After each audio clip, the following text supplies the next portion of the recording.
আসসালামু আলাইকুম। বাপের বাড়ি রাস করে ডাস মা বাপেরে যাইয়া কইয়া তোমার মাইয়া বিন্দি বনবাস। তো এখন মোটামুটি অঙ্গায় বর্তমানে বনবাসে আছি, ঢাকাতে আছি।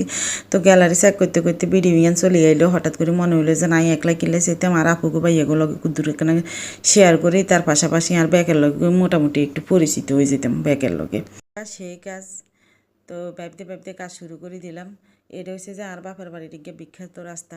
তো রাস্তায় যে হয়েছে যাই আমার বাপের বাড়িতে আর বাপের বাড়িতে রাস্তায় যে হয়েছে মাটির রাস্তা, বুঝছেন? অঙ্গা বর্তমানে মাটির রাস্তা নাই কইলেই চলে।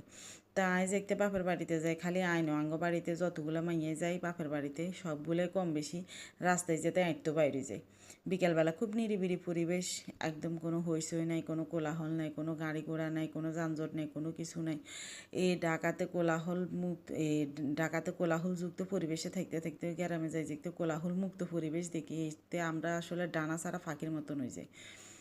তো এই আমগো বাড়ির এই যে রাস্তা, এই যে আসলে পরিবেশ এত সুন্দর, আর ইজার মানে চতুর্দিকের এই পরিবেশ করলাম যেন এত সুন্দর। মাশাল্লাহ দেখছেন এই জবা ফুল গাছে কি সুন্দর করে ফুলিগুন হুড়ি রয়েছে। আর জবা ফুল গাছে তো মাশাল্লাহ বিশাল একবার হুড়া করই গাছে রসিদি উঠে গেছে। তো হুড়া ব্যাগে আর ক্যামেরাতে বন্দি করতাম হারিনো। আর বা রাস্তায় যে সৌন্দর্য আসলে ক্যামেরাতে বন্দি করি লন এটা সম্ভব না। এটা হচ্ছে যাই এটার সৌন্দর্য উপভোগ করতে হলে সে যাই এই রাস্তাতে চলিয়ে আইতে হইব। তো আপনাকেও ব্যাকের আমন্ত্রণ। আল্লাহ হাফেজ, ভালো থাকেন।